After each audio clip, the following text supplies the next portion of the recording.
بسم الله الرحمن الرحيم. اللهم صل على محمد وعلى آل بيته الطيبين الطاهرين. السلام عليكم حبايب. فيديونا اليوم رحلتنا إلى المدينة المنورة ومن بعدها إلى بيت الله الحرام لأداء مناسك العمرة. هنا احنا بالمطار تقريبا الساعة 2 بالليل متوجهين إلى المدينة المنورة. موعد طيراننا راح يكون الساعة 6 الصبح. طبعا هنا كانت مفاجأة على السريع سفرتنا أو طيراننا، لأن المفروض إحنا بعد يومين عن موعد رحلتنا.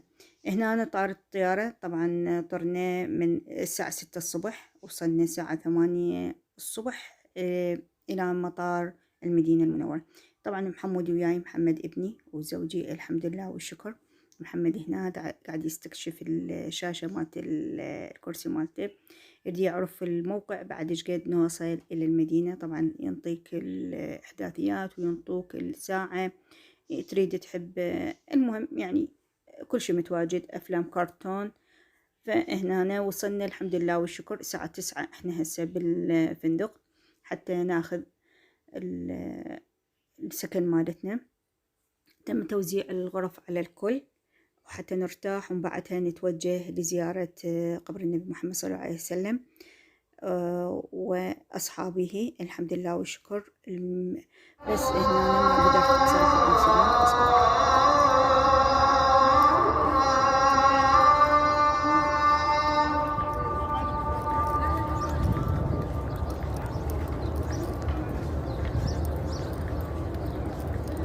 أشهد أن محمدًا رسول الله.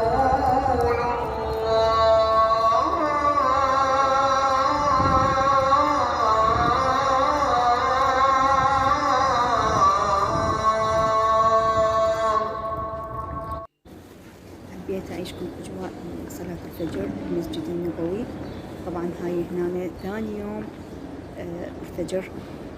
أول يوم ما قدرت أصور لكم، طبعا ما قدرت تنتبهون يعني بالزيارة أو بالتصوير، صراحة ما قدرت أصور، فكان كل همي أن أتمم الزيارة والحمد لله والشكر. هاي هنا من بعد هاي ثاني يوم من بعد ما زرنا صلينا صلاة الفجر بالمسجد النبوي ورجعنا وتريقنا، راح نتوجه هنا إلى أئمة البقيع، هنا القبور اللي قريبة على المسجد النبوي، وراح تكون هنا. من بعد زرنا أئمة البقيع عليهم السلام، الحمد لله والشكر. الله وفقنا لإتمام يعني الأعمال، وإن شاء الله الله يتقبل منا الأعمال الصالحة يا الله. الحمد لله والشكر.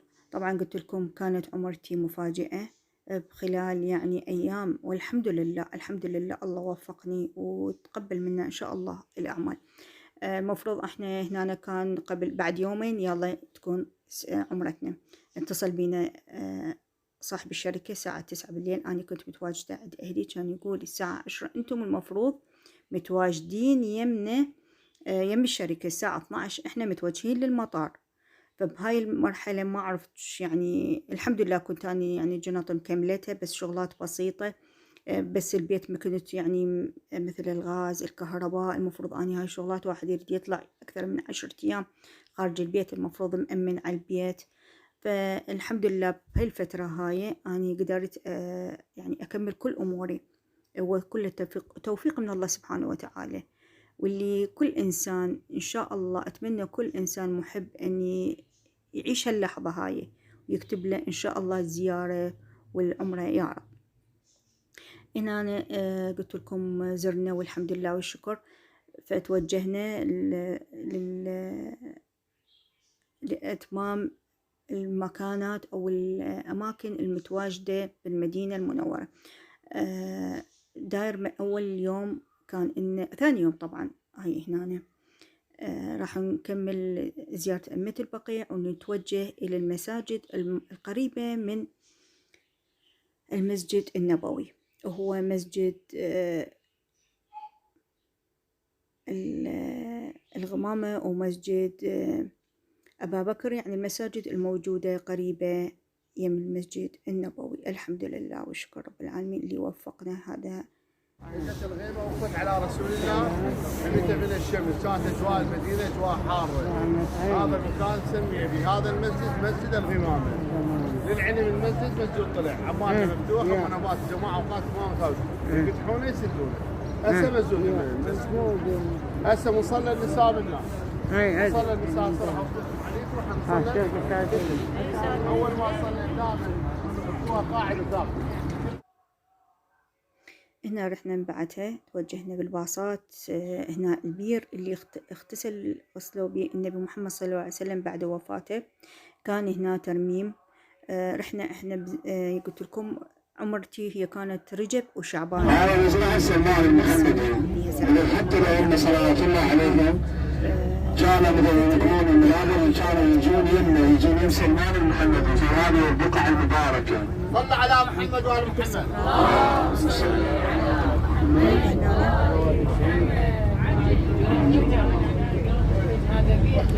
من علم هذه الأقدام وهذه المدينة طيبة ويثرب والمدينة المنورة تنورت برسول الله وآل بيته الطاهرين الطيبين.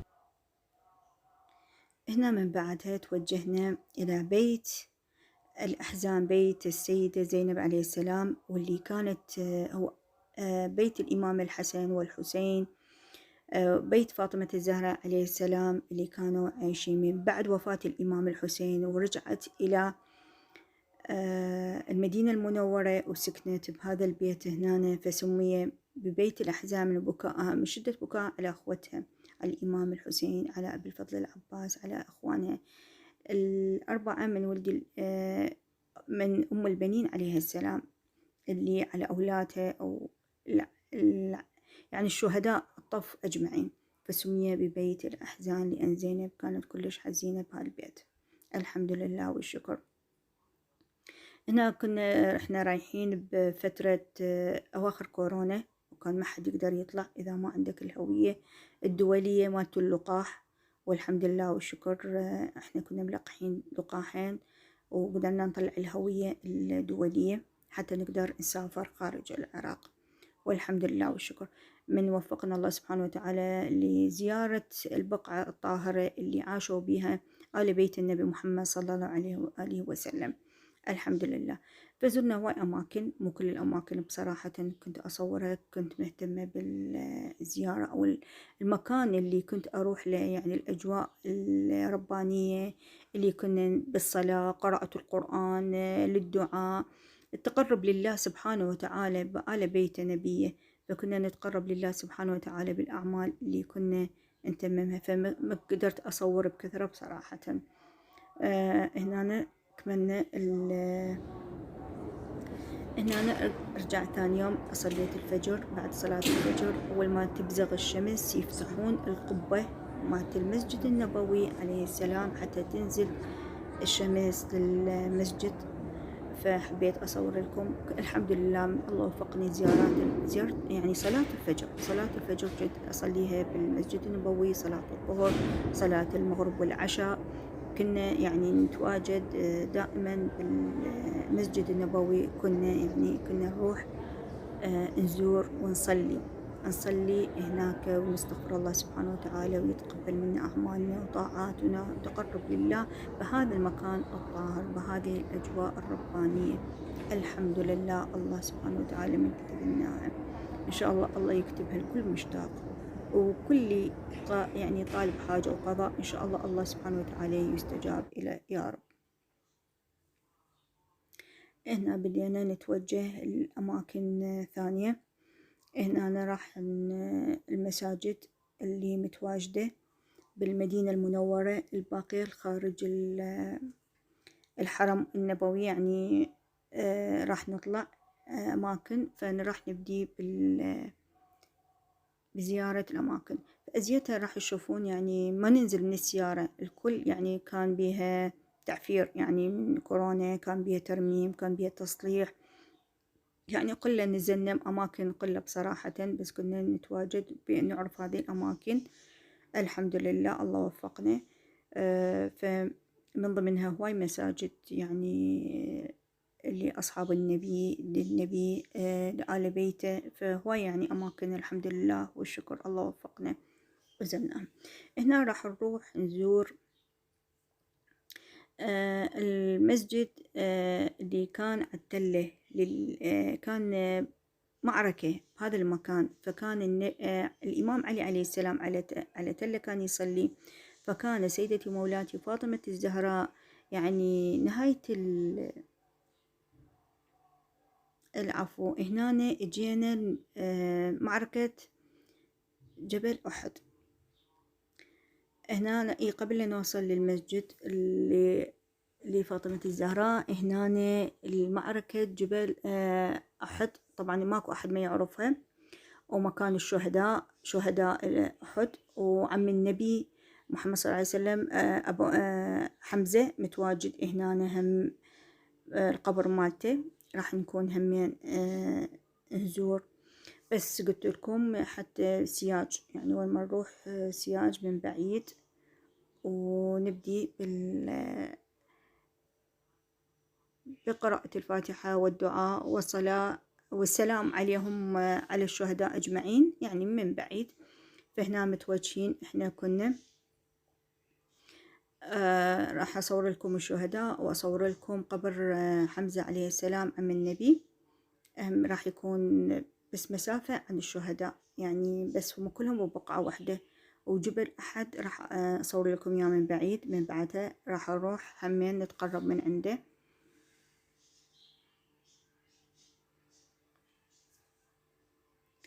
فالحمد لله والشكر، الله وفقني. طبعا الفترة أني من رجعت للعمرة، لأن العمرة كانت كلش متعبة بالنسبة لي، لأن أني عندي مشاكل بالقلب، عندي يعني تهدل بالصمام، وسبب لي هواي مشكلات من الذبحة والجلطة. فالحمد لله والشكر، الحمد لله. الله سبحانه وتعالى يعني من يحب إنسان يعني يوفقه ويوفقه لهيجي أماكن بصراحة، وما حسيت بأي تعب إلا شي بسيط. بس من بعد ما رجعت لا، تعبت وظهر علينا التعب كله.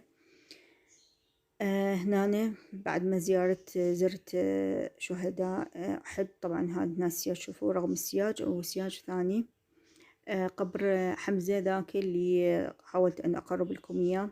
بصراحة أنا هنا خاف على الموبايل ليوقع من عندي، وبعد ما أقدر أسحبنه، فكنت من بعيد همين أصور يعني أحاول أتقرب.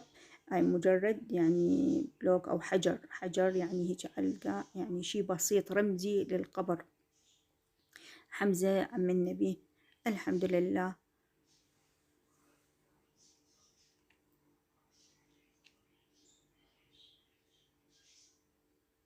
هنا راح نكمل زيارتهم، وراح نتوجه لجبل أحد همين.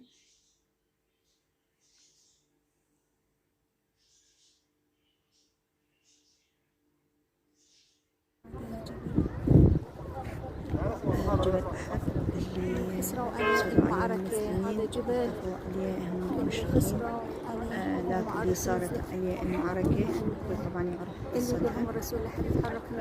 ما قدرت أذكر لين الناس مجتمعة هناك هواي، وأزيت على الجبل بصراحة، ما قدرت، وخاصة هواي أكو ناس يعني عرب من جميع الجنسيات متواجدين هنا، فصعب تصورين كل الأماكن. فأحاول من بعيد يعني أصور اللي أقدر أصوره. يقرر السلام والتحية من الله سبحانه وتعالى، تتحول القبلة من بيت المقدس إلى بيت الله الحرام. في صلاة الظهر أتمم بإمامة رسول الله صلاة الظهر، أتمم نحو بيت المقدس.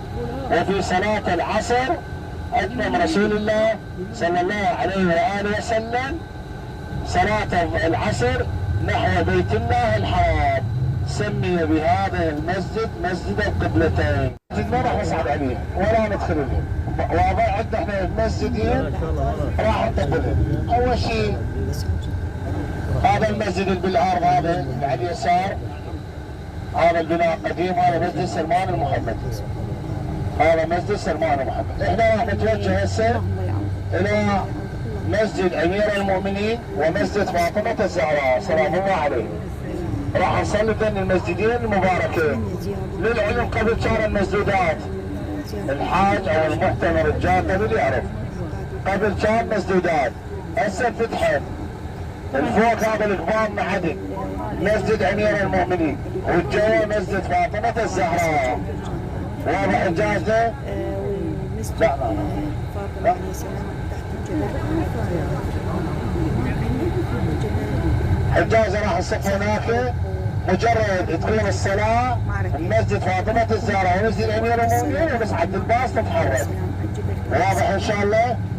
الله يبارك فيكم. الزهراء كانت جوا جبل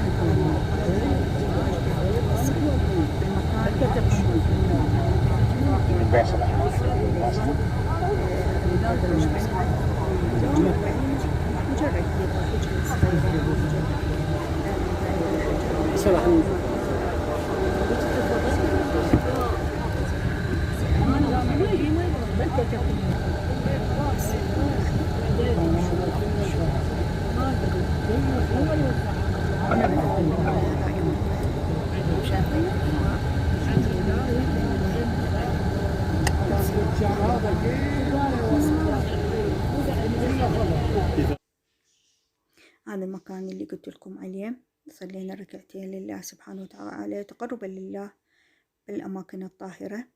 هنا مجرد وصعدنا هنا، طبعا ما صورت لكم الدرج يعني ايش قد متعب، بمكان عالي. هنا المكان المسجد للإمام علي عليه السلام اللي كان موقع معركة، فكان يصلي بهذا المكان، فكنا توجهنا وهم صلينا هناك هم ركعتين لله. الأماكن اللي رحنا لها كلها يعني أماكن ربانية، رحمة من الله سبحانه وتعالى، تقربا لله بهاي الأماكن. الحمد لله اللي وفقنا. والأجواء والأماكن اللي رحنا لها تحس يعني طاقة كلش حلوة، يعني أماكن ربانية، يعني الله سبحانه وتعالى يلهمك الدعاء، الصلاة، الاستغفار، تنسى كل ناسك أهلك، تتمنى بأن تبقى بهالأماكن بس مجرد تعبد وصلاة لله سبحانه وتعالى حتى يغفر لك أو يعني ارضى عنك. والحمد لله وشكر الرضا من الله سبحانه وتعالى.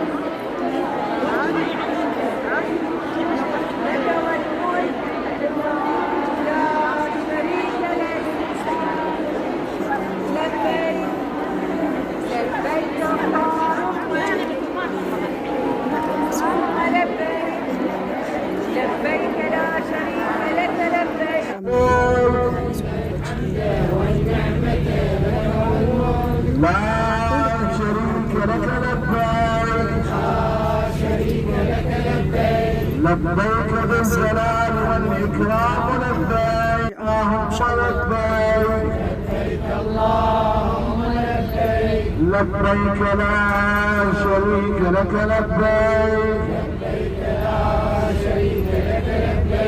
إن الحمد والنعمة لك والملك، لا شريك لك لبيك.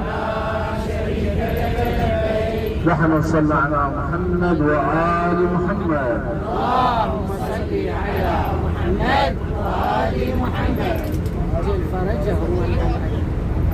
الجائزة مثل الجواب يمكن بحب اتذكر ان نفعت الذكرى لان نحن محرمين ويحرم علينا الجدال والغيبه والنميمه والكذب والفسوق والعياذ بالله. دائما لا تنجر اذا انقطعنا التلبيه او قرينا دعاء، خلي بالك ويانا بالتلبيه وبالدعاء، او توقفنا عن التلبيه والدعاء سبحه بيدك سبح بيها، لا تنتهي انت وصديقك انت وبصفك تسولف بامور الدنيا لان انت محرم لله سبحانه وتعالى.